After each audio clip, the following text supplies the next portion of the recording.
throw it. And this will end it after the shovel. No willing. We're clear. Miami rolling around, circling. Oh, look out!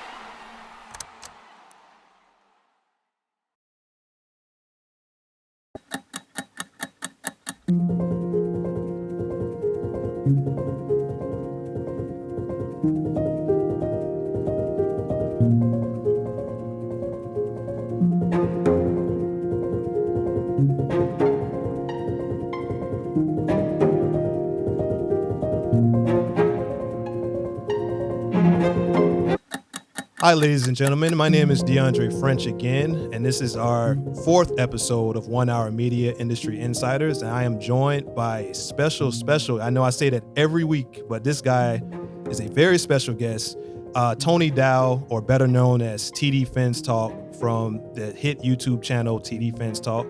TD, how are you today? I'm great, man. Thanks for having me, DeAndre. Can't wait to get into this one. Of course. I think one of the first questions, of course, is a lot of you sports fans out there that are looking to get your sports career started, or you want to get into the media space. I think Tony is the perfect guy to really bring in some of his insight, bring in some of his, of course, his sports knowledge, but I think it's the know-how to how to enter that space and how to build your own platform. So just to start off, TD, tell us a little bit about TD Phins Talk and how that got started.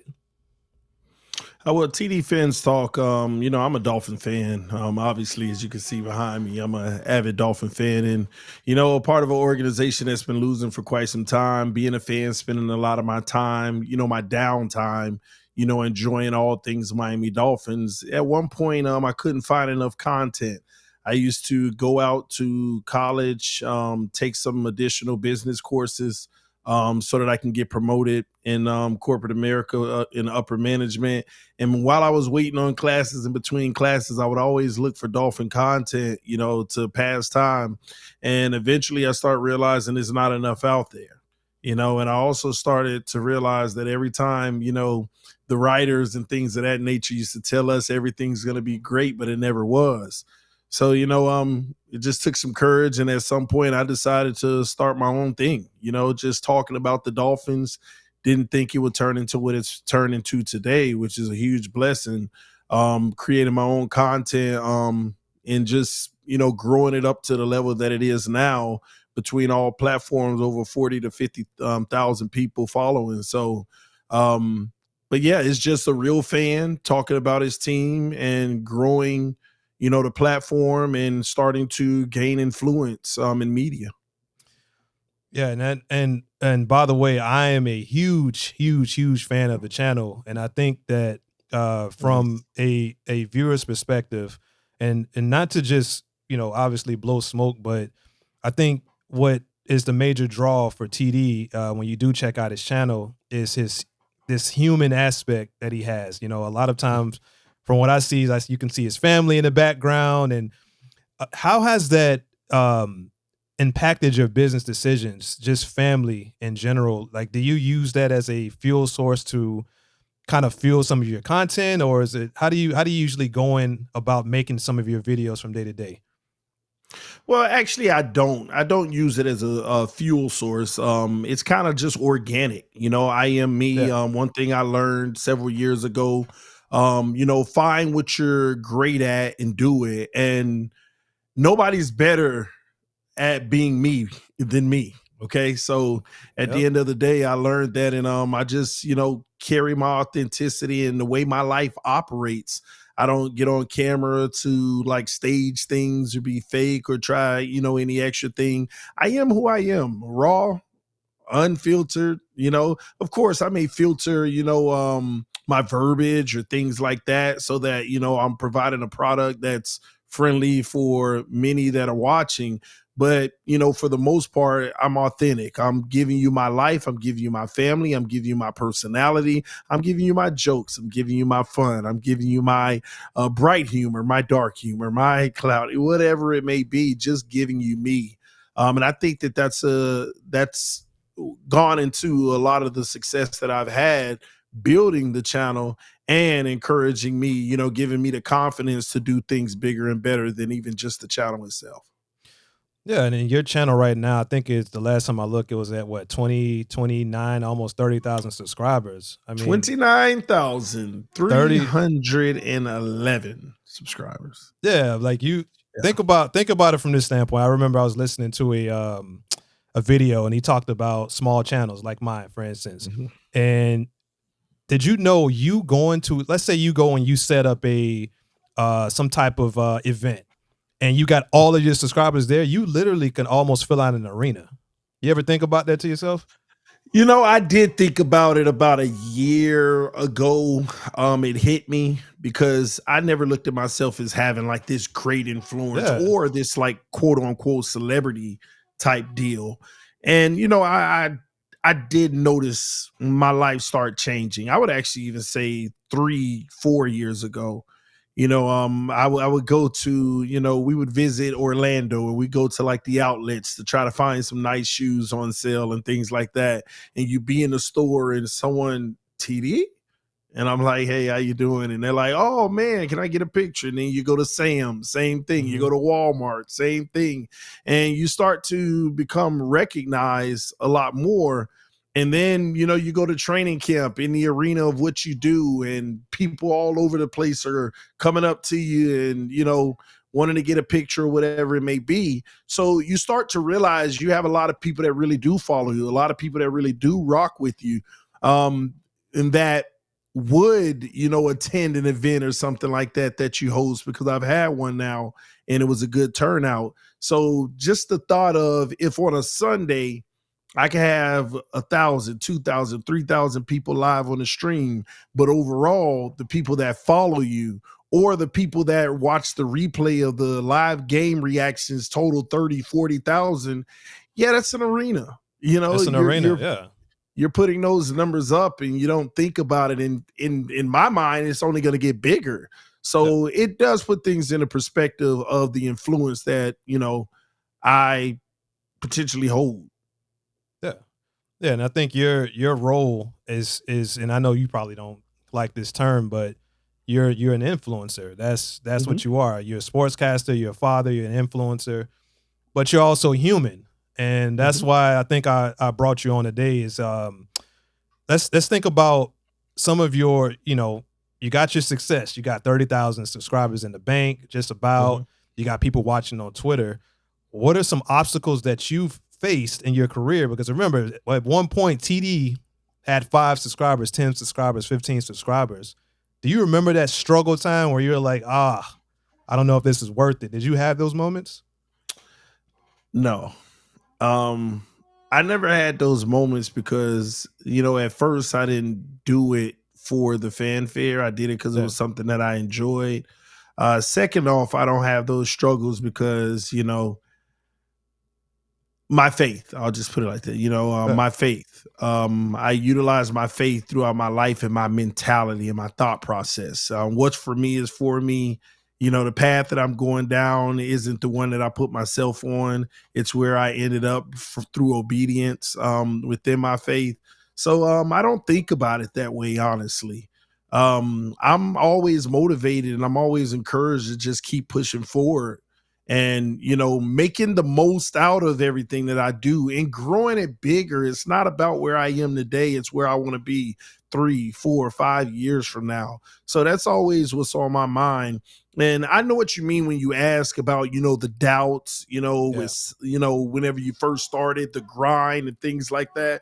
To be quite honest with you, it was always excitement. The first 5 subscribers, I was excited. Wow, I got 5 people actually subscribe to the channel. Then 9 more. Wow, I got 9. I appreciated every single one of them. But I think the reason why I did have some success early on is because of my engagement with the people that did follow me. You know, I would comment back. I would have little small conversations in the chat, make sure I engage the comments with open-ended questions to keep the dialogue going.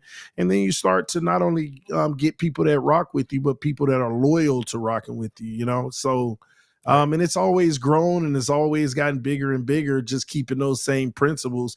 And the hard part now is trying to engage with people when you've grown so big and you can't handle it all. You can't genuinely talk to people like that. And you start to cut back your availability to individuals because it's overwhelming. So that's the challenge. Yeah, and let's talk about that. That's actually a good little segue. Availability. Obviously, I mean, you have a certain amount of celebrity. I mean, you go somewhere in Miami, people know who TD's Phins, you know, they know who you are. I mean, that's good or a bad. given. Good or bad, right? I mean, I know we won't talk about the Twitter thing, but good or bad. I think and segue into availability. You talked about availability, not making yourself available so much. Kind of dig deep a little bit and explain what you mean by that, because some people don't understand this. Once you reach a certain level, you can't be the same. You could be the same person, but you can't have the same amount of availability and access that you did when you had 15 subscribers. Yeah, exactly. So, you know, and I'll go with numbers like, say, back when I had 2,000, 3,000, 4,000 subscribers, I could be more personable. I can chat with someone. Someone can write me an email and tell me, you know, some awful things that they're going through. I can reach out and offer some encouragement. I pass my phone number along to people. I've done it all. You know, because that's who I am. I connect with people and I try to offer, you know, what I can from a resource standpoint and or just advice, whatever I can. So, and especially other creators that are growing their platform, I've always been there to help them, you know, launch or get on their way or give advice or whatever it may be. But now it's gotten to the point where, you know, when you go in your email inbox and you get 75 emails a day, when you get 100 Twitter DMs, when you get added 300 times, when you get, you know, messages on it, it multiplies. And you have to cut back because you're not able to handle all. You do what you can, but then you end up scaling back even more because, at least in my situation, you find out the personable, you know, behaviors that I've shown start to, how do I say this? It starts to get concerning. Yeah. And or dangerous. And what I mean by that, people feel like they're so connected to you that they start expecting things from you. They start asking you for things. They start, you know, outside of your control. You know, I have 6 children. I'm doing the very best I can to raise them, but then you get an inbox, hey, can you send me $500 because I'm struggling or whatever it may be. Now, I know I've been personable, but, you know, and I've sent people, you know, resources from situations, but at some point you realize it's coming from everywhere and you just got to dial back and start to just provide the content that you originally providing. Do it consistent, do it as best as you can, and cut all the individual stuff out because it can be overwhelming.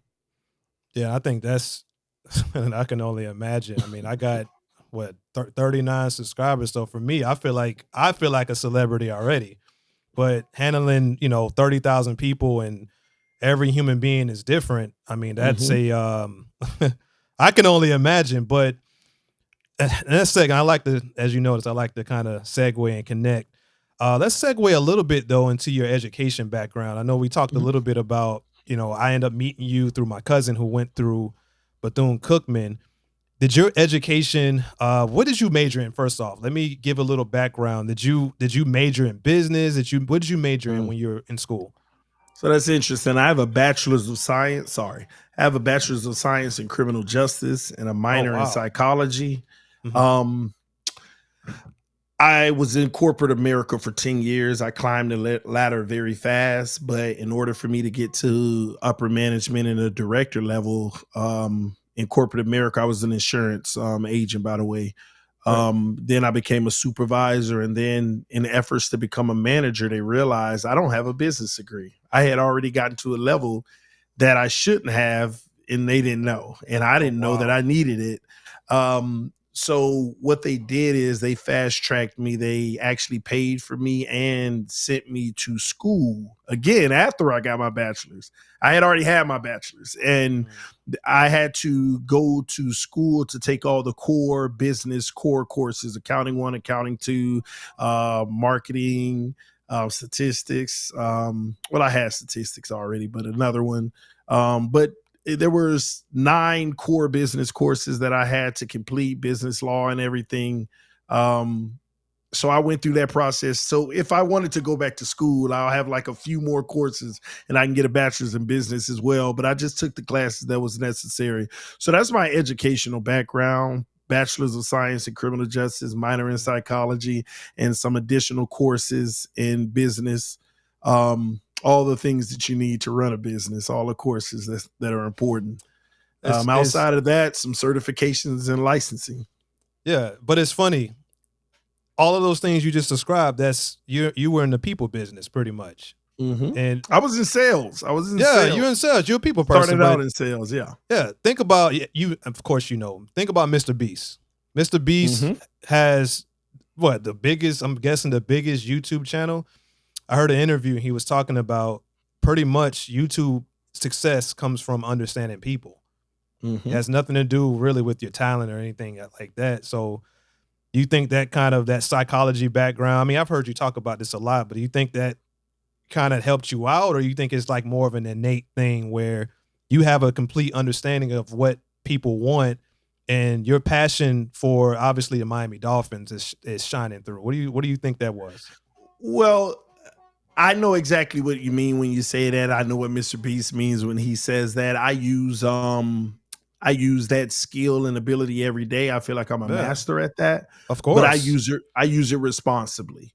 And what I mean by that is if I wanted to use my fullest potential in that regard, I could, if I wanted to start a channel today and within a year probably have 10 million subscribers. You would. Just giving people exactly what they want, whether I believe in it or not, whether it's good or bad. I do have that ability, but I don't use it in that way.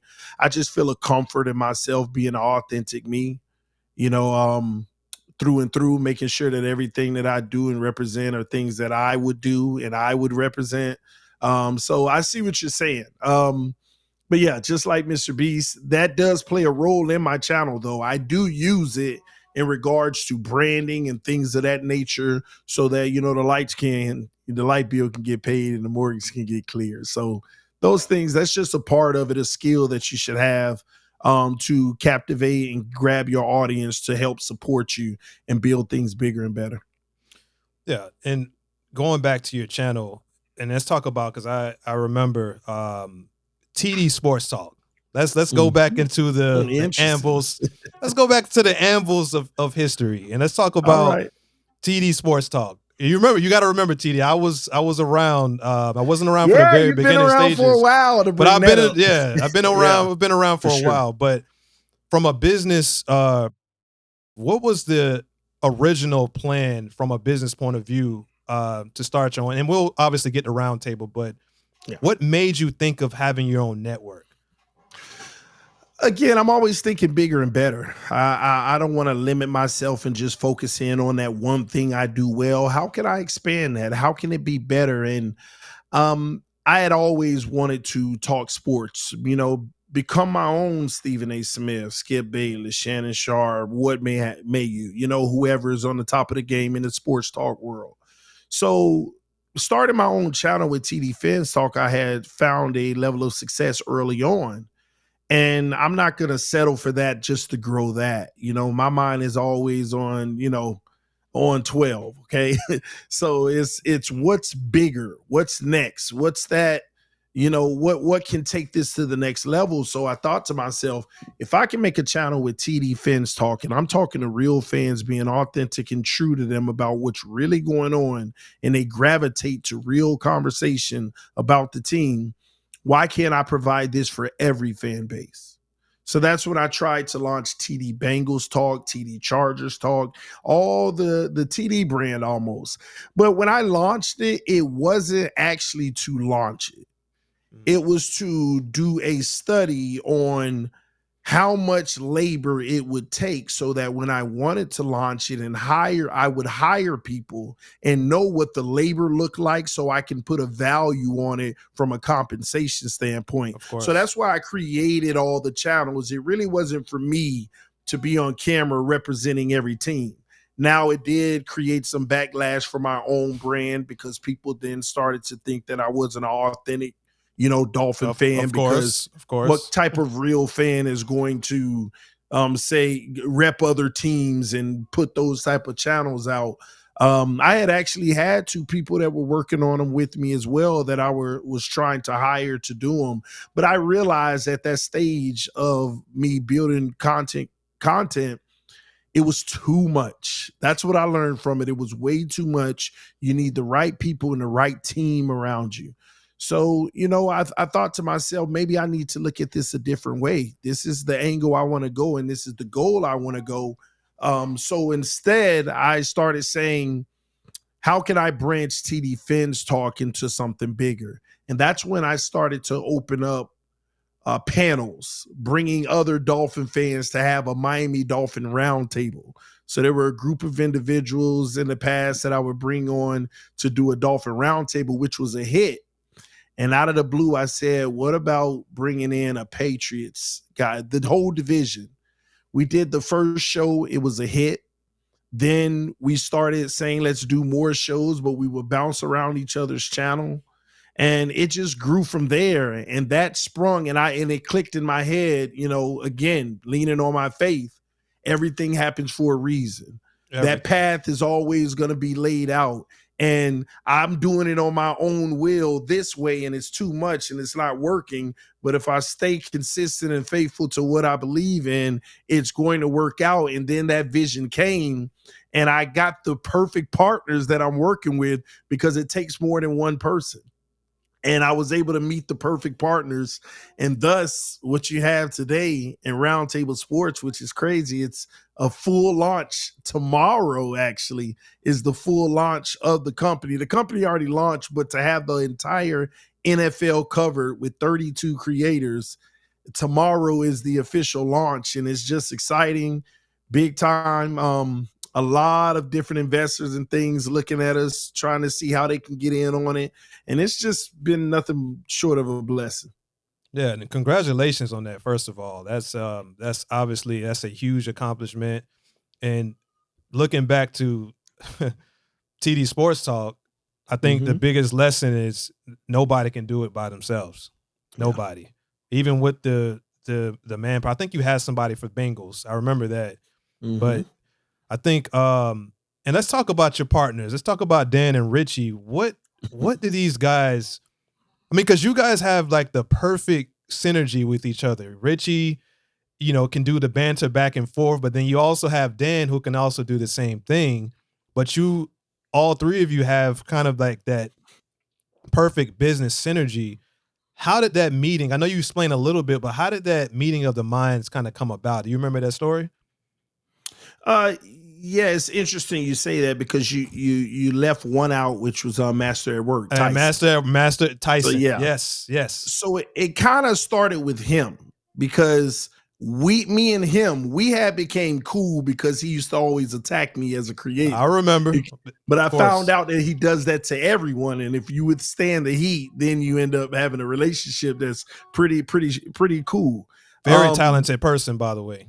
His graphics video are editing, video editing, everything. Second to none, of course.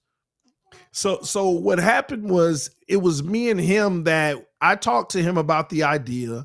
He thought that it was a great idea, and we both were looking for talent and that can go along with us. And here's the funny part about it, something that I rarely talk about. There's talent in the community that we were reaching out to, but at the time they looked down on us. They said, oh, you're too small. I got bigger things to deal with. And now a lot of that same talent is like, how can I be involved today? So at first, we were reaching out to a Jets guy, reaching out to a Bills guy, and we kind of got, no, y'all are too small. I don't want to deal with anything small. Right. So we were blessed to find Richie, reach out. We were blessed to find Dan and reach out. And I mean, after that first episode, the rest was history. The chemistry was always there. We just grew it bigger and better. And this goes hand in hand to what you said earlier with the psychology, that education on.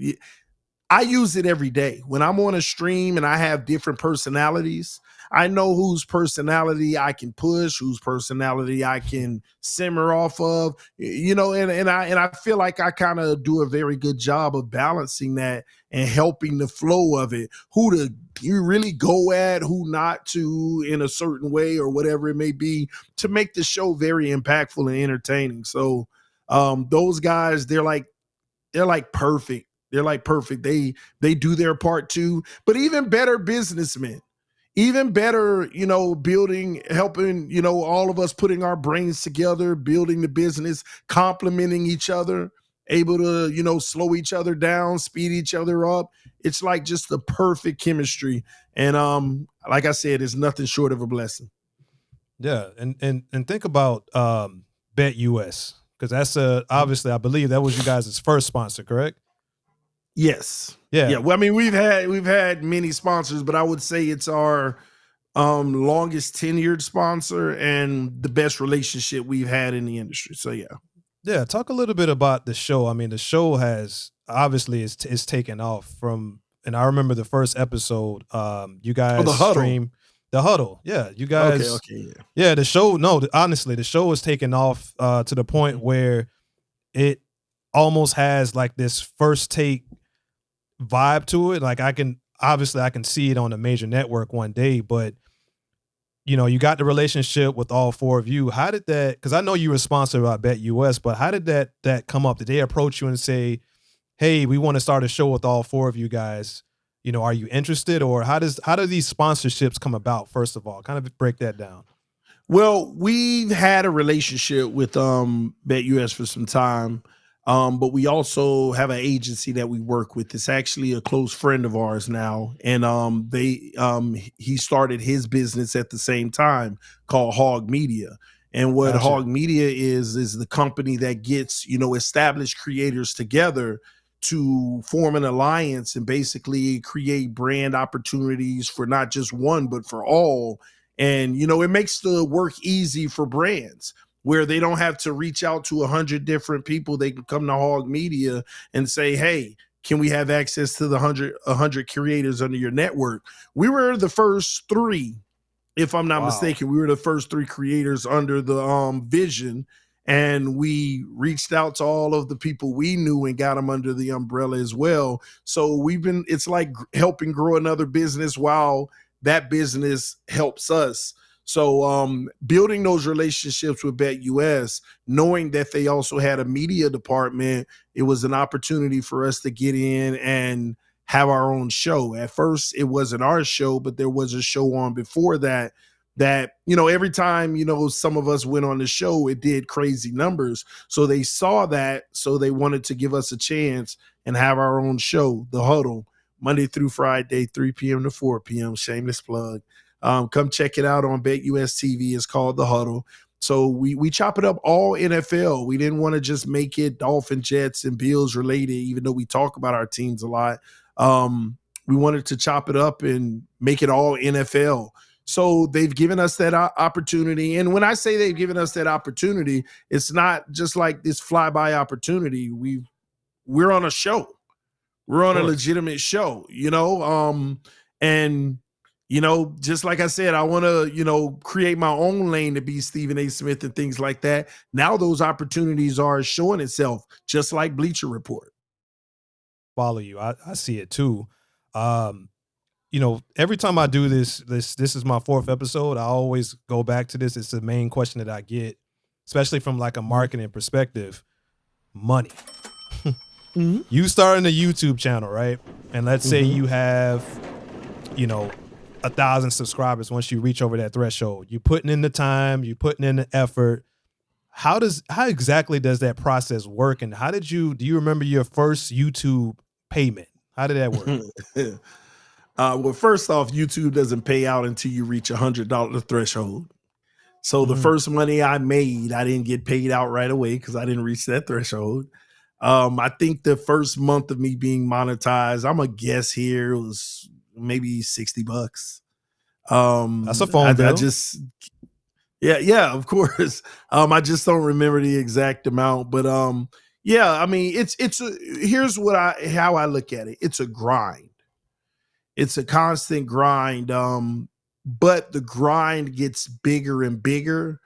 But it's hard to talk about YouTube and the opportunities for money and revenue because everybody has a different path depending on what type of content they create. For me, for instance, if the Dolphins have breaking news today, people will check it out for the next 3 to 4 days, and then you're not going to get many people watching it. This interview might be watched, the one that we're doing now, it may be watched 5 years from now where you can get 1 million views 5 years from now from it when I become president or something. Who knows? But that's the difference. I don't make timeless content. I make frequent, recency content.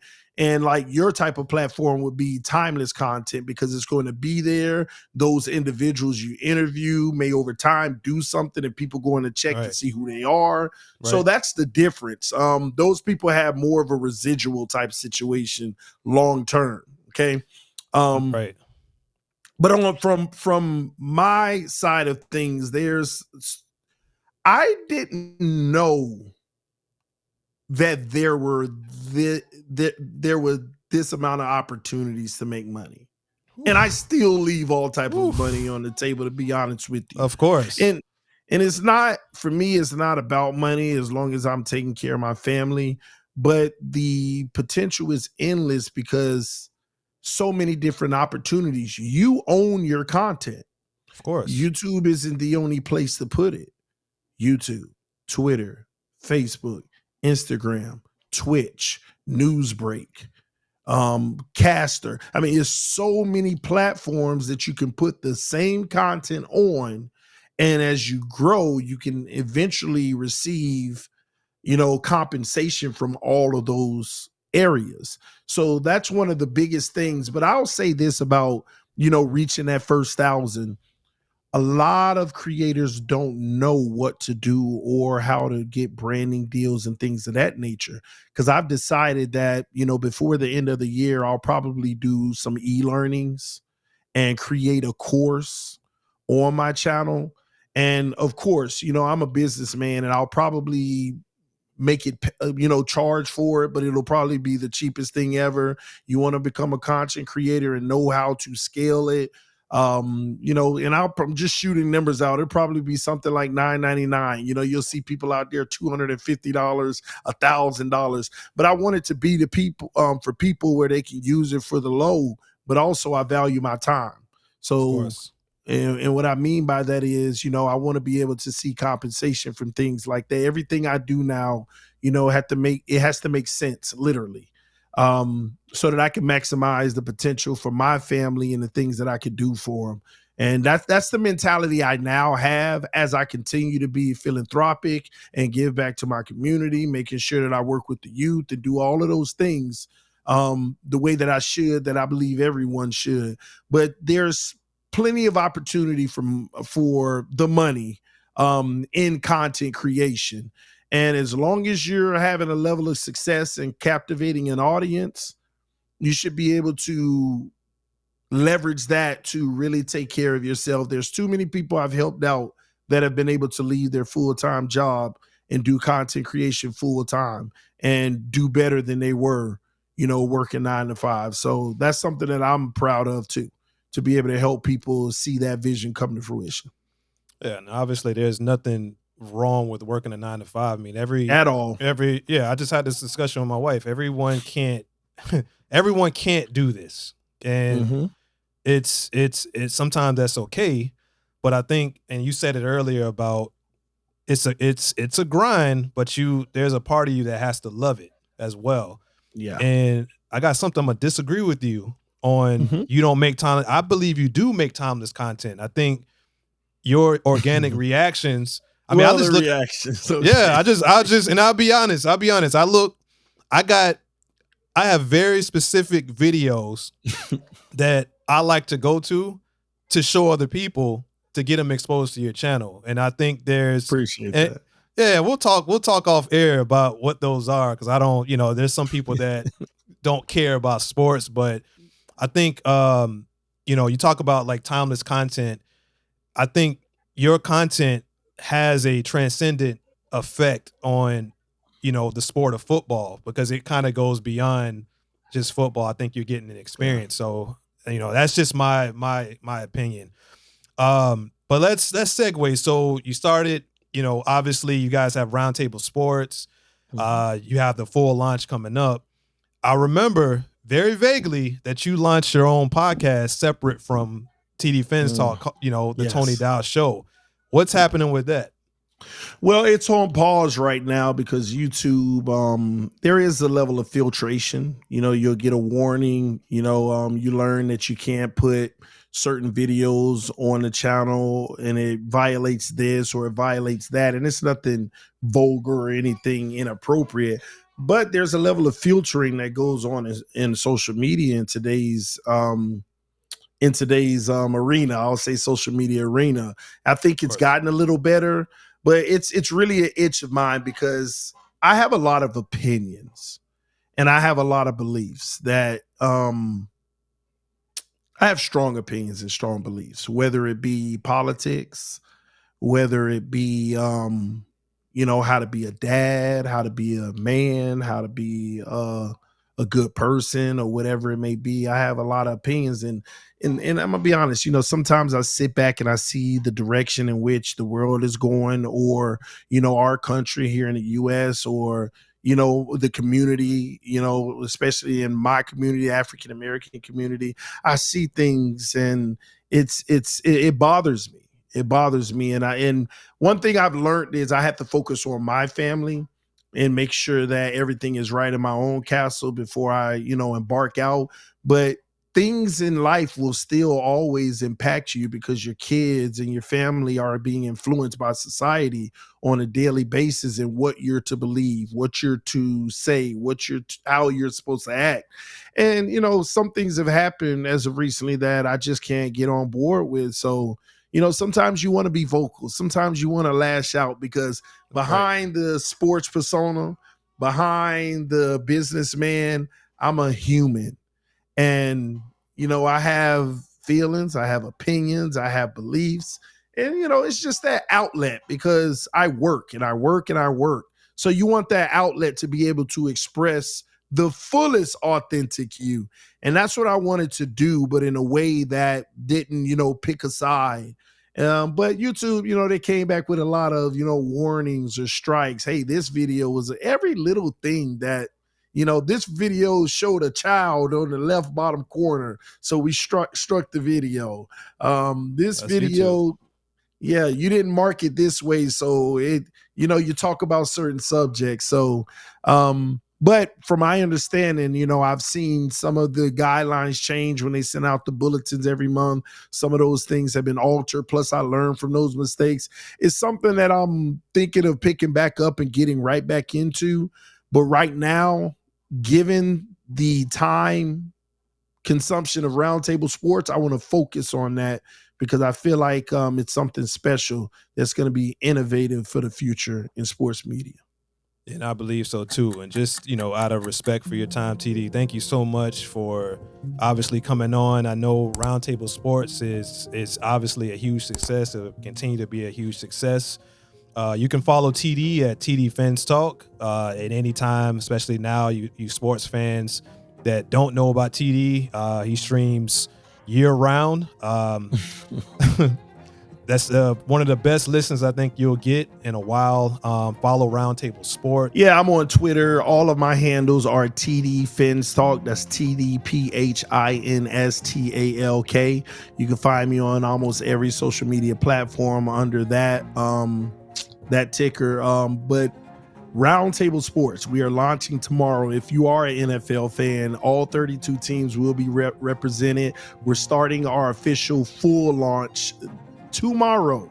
Okay, so go check us out, Roundtable Sports Network roundtablesports.net. Okay, make sure you check it out. Roundtablesports.net. The website just came up today. We just launched the website today. Awesome. So that is up and running. Roundtablesports.net though. Okay. .net. All right. Also, we have a merch store for sports memorabilia. For your favorite teams, Roundtable Sports Shop. All right. .shop. Roundtablesports.shop.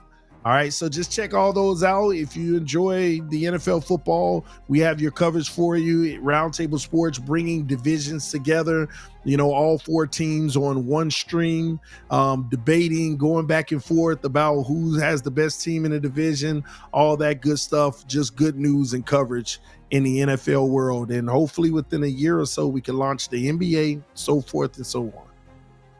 Let's go. So once again, thank you so much, TD. This has been DeAndre with episode 4. A little bit of a shorter episode today, but this has been Industry Insiders with Tony Dowe, better known as TD Phins Talk. Thank you so much, and I'll see you next week. Thanks, DeAndre. To the top we go.